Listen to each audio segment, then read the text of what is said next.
Entender qual é o escopo de um projeto, eu diria que é um enorme desafio. É um enorme desafio para gerentes de projeto, para outros executivos, né, das organizações. E existem várias formas que você pode, então, entender o escopo, né, desdobrar o escopo de um projeto.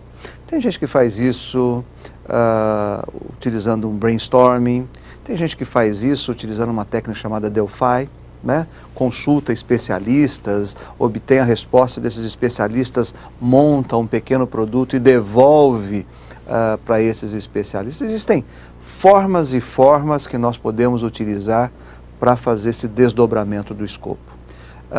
Eu queria reforçar o uso do que nós chamamos de estrutura analítica do projeto, a EAP.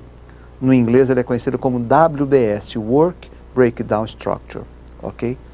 A EAP ela pode ser feita de várias formas. Eu posso pensar e dividi-la por produtos, eu posso pensar em macroatividades, até posso fazer pensando em fases de um projeto, nem sempre é o mais indicado, mas até posso pensar em fazer, tá certo? Em algumas organizações eu já vi distribuído por áreas, né?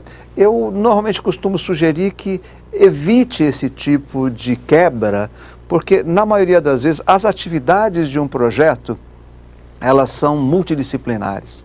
E se eu faço essa quebra por áreas, às vezes eu não consigo muito bem conectar ou gero algum conflito, fica aqui ou fica acolá essa determinada atividade, ok?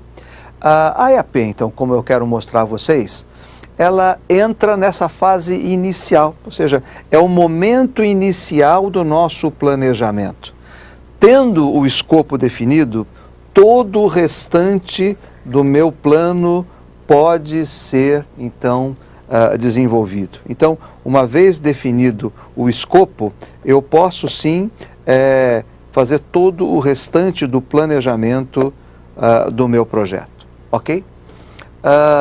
Ela tem uma forma gráfica, como vocês podem ver, né? Então, naquele nível maior, né, no nível em que está em cinza, eu tenho o meu projeto, depois eu tenho num primeiro nível um primeiro desdobramento, que são as entregas, são produtos, são macroatividades, depois num segundo nível eu vou desdobrando, né? Às vezes as pessoas me perguntam como é que a gente faz esse desdobramento. Então, o ideal é que nós construamos, né, a EAP a 4 mãos.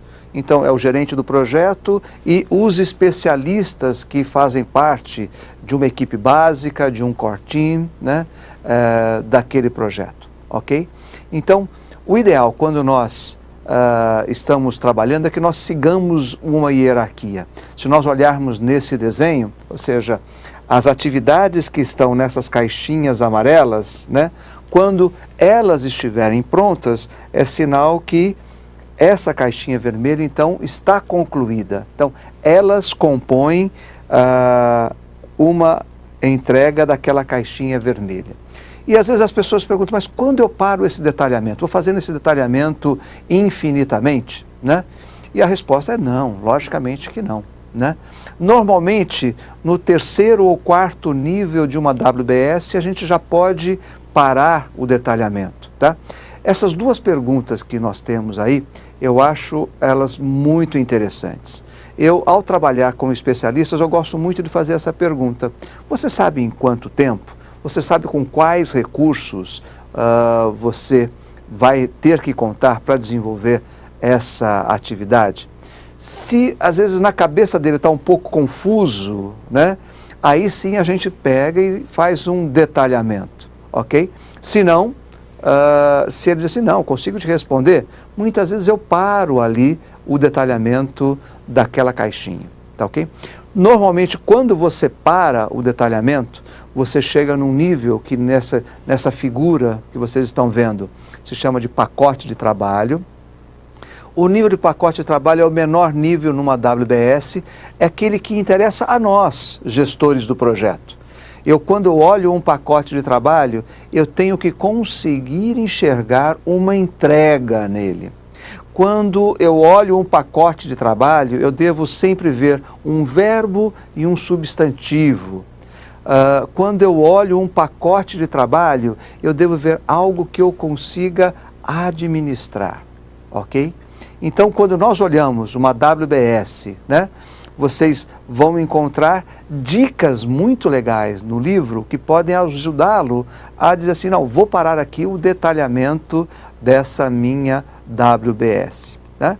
E se nós olharmos dentro do exemplo que nós tínhamos da reforma, eu consigo ter pacotes de trabalho em diversos níveis. Eu tenho aqui um pacote de trabalho que está no meu segundo nível, eu tenho aqui um pacote de trabalho que está no meu primeiro nível, eu tenho aqui um pacote de trabalho que está no terceiro nível, aqui um pacote de trabalho que está num quarto nível, ou seja, ele foi construído de tal sorte que o especialista se sinta confortável no desenho que foi feito.